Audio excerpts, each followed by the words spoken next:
ഇപ്പോൾ ഉമേഷ് ബാലകൃഷ്ണൻ തെന്നലയുടെ തിരുവനന്തപുരം നെട്ടയത്തെ വീട്ടിൽ നിന്ന് വിശദാംശങ്ങളുമായി ചേരുന്നു. ഉമേഷ്, മൃതദേഹം വീട്ടിലേക്ക് എത്തിച്ചിട്ടുണ്ടോ? നേരത്തെ ആശുപത്രിയിൽ നിന്ന് പുറത്തേക്ക് കൊണ്ടുവരുന്നത് ആ സമയം നമ്മൾ കണ്ടിരുന്നു.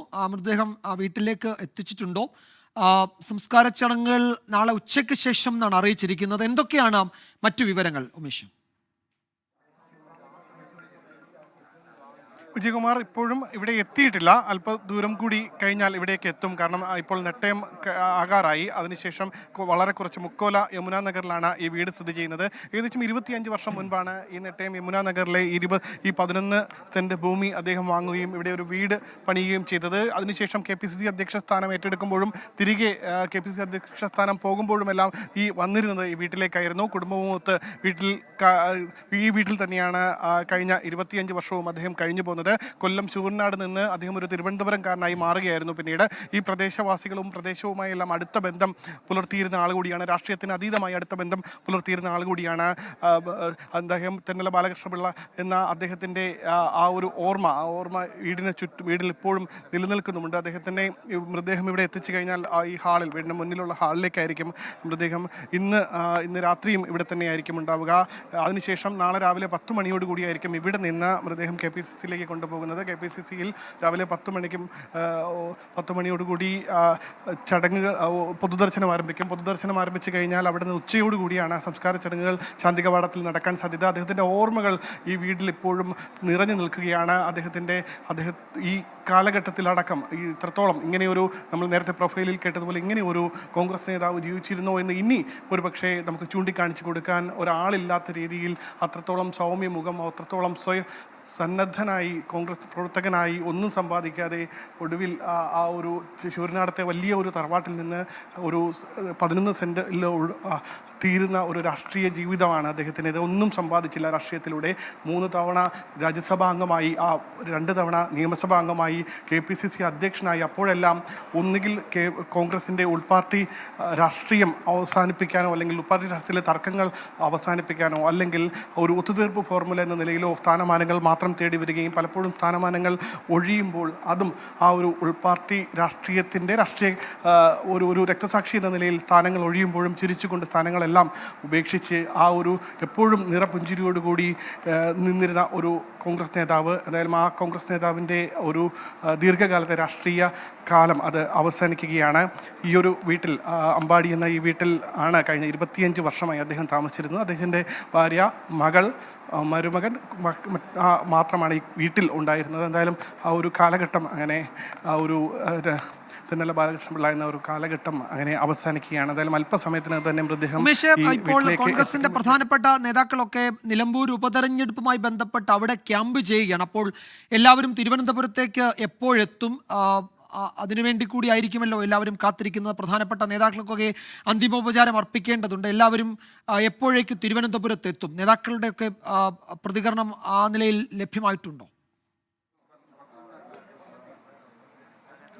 തിരുവനന്തപുരത്ത് ഇപ്പോൾ രമേശ് ചെന്നിത്തല തിരുവനന്തപുരത്തുണ്ട്. ഒപ്പം AK ആന്റണി, ഒപ്പം K മുരളീധരൻ അടക്കമുള്ളവർ മാത്രമാണ് ഇപ്പോൾ മുതിർന്ന നേതാക്കൾ എന്ന നിലയിൽ തിരുവനന്തപുരത്തുള്ളത്. ബാക്കിയുള്ളവർ തിരുവനന്തപുരത്തേക്ക് എത്തും. വിവിധ നേതാക്കൾ അവരുടെ തെരഞ്ഞെടുപ്പുമായി ബന്ധപ്പെട്ട ഷെഡ്യൂളുകൾ അവസാനിപ്പിച്ചുകൊണ്ട് തിരുവനന്തപുരത്തേക്ക് തിരിക്കാനുള്ള തയ്യാറെടുപ്പുകൾ ആരംഭിച്ചിട്ടുണ്ട്. എന്തായാലും നാളെ KPCCയിലായിരിക്കും കൂടുതൽ നേതാക്കൾ എത്തുക. എന്തായാലും നമ്മോടൊപ്പം മുതിർന്ന കോൺഗ്രസ് നേതാവ് കരകുളം കൃഷ്ണപിള്ള ചേരുന്നുണ്ട്. നമസ്കാരം. നേതാക്കളെല്ലാം എപ്പോൾ എത്തും തുടങ്ങിയ കാര്യങ്ങൾ എന്തെങ്കിലും വിവരങ്ങൾ ലഭിച്ചു? അത് ഇപ്പോൾ ഇതിൻ്റെ കമ്മ്യൂണിക്കേഷൻ പോയിട്ടൊരു 1 മണിക്കൂർ കഴിഞ്ഞതേ ഉള്ളൂ. ഏതായാലും നേതാക്കളെല്ലാം വൈകുന്നേരത്തോടു കൂടി എത്തിച്ചേരും. അവരെല്ലാം എത്തിച്ചേർന്നതിന് ശേഷം നാളെ രാവിലെ 11 മണിക്ക് KPCC ഓഫീസിൽ വരും. ഭൗതിക ശരീരം അവിടെ വെച്ച് പാർട്ടിയിൽ പൗരാവലിയും ആദരാഞ്ജലികൾ അർപ്പിച്ചതിന് ശേഷം ഉച്ചയ്ക്ക് ശാന്തി കവാടത്തിൽ ക്രമേഷൻ നടത്താനാണ് ഇപ്പോൾ തീരുമാനിച്ചിരിക്കുന്നത്. ബാക്കി എന്തെങ്കിലും കൂടുതൽ കാര്യങ്ങൾ ആലോചിക്കേണ്ടത് ഈ ലീഡർഷിപ്പുമായി ബന്ധപ്പെട്ടതിൻ്റെ അടിസ്ഥാനത്തിലാണ് ഈ തീരുമാനങ്ങളൊക്കെ എടുത്തിരിക്കുന്നത്. അതുകൊണ്ട് പോസിറ്റീവായി നാളെ KPCCയിൽ രാവിലെയായി എല്ലാ ആളിലും എത്തിച്ചേരും. താങ്കൾക്ക് വ്യക്തിപരമായി അനുസ്മരിക്കുകയാണെങ്കിൽ ഒരുപക്ഷെ ഏറ്റവും അടുത്ത, തങ്ങളുടെ കൂടി അടുത്ത നേതാവാണ്. കാരണം ഒരു സഹകാരി എന്ന നിലയിൽ കൂടി താങ്കൾ എങ്ങനെയാണ്? സഹകാരി എന്നതിനപ്പുറം സാറ് നാട്ടുകാരനാണ്. ഇതിപ്പോൾ കരകുളം പഞ്ചായത്താണ്. ഇവിടെ വന്ന് താമസമായതിനു ശേഷം നേരത്തെ ഉള്ളതിനേക്കാൾ കൂടുതൽ അടുത്ത ബന്ധവും. കഴിഞ്ഞ ഒരാഴ്ചയ്ക്ക് മുമ്പ് സാറ് 1-2 ആഴ്ച എൻ്റെ വീട്ടിന് തൊട്ടടുത്തൊരു പുതിയ ഹോസ്പിറ്റൽ ലോക മെഡിസിറ്റി, അവിടെ പിന്നെ ഒരു ദിവസം അഡ്മിറ്റ് ചെയ്ത് യൂറിനറി കംപ്ലൈൻറ്റിൻ്റെ പേരിലാണ് അഡ്മിറ്റ് ചെയ്തത്. അപ്പോൾ എന്നോട് പറഞ്ഞ് കിഷോണിലെ ഞാനിവിടെ അഡ്മിറ്റ് ചെയ്ത് ആരോടും പറയരുതെന്ന് പറഞ്ഞു. ഞാൻ ആരോടും പറഞ്ഞുകൊണ്ട് ആരും അറിഞ്ഞുമില്ല. അവിടെ നിന്ന് ഡിസ്ചാർജ് ചെയ്ത് വന്നിട്ട് പിന്നെയാണ് ഈ മായി ബാധിക്കുമ്പോഴും ഇത്തരത്തിൽ തൻ്റെ ഒരു ആരെയും അറിയിക്കുക അദ്ദേഹത്തിൻ്റെതായ ചില പ്രത്യേകതകൾ അദ്ദേഹം അവസാന നിമിഷം കാത്തു സൂക്ഷിച്ചു. ജീവിതത്തിൻ്റെ എല്ലാ ഘട്ടങ്ങളിലും സംശുദ്ധിയും അതുപോലെ രാഷ്ട്രീയത്തിലുള്ള മറ്റ് മൂല്യങ്ങളും മുറുകെ പിടിച്ചുകൊണ്ട് അവസാന ദിവസം ജീവിച്ച ഒരു മനുഷ്യൻ.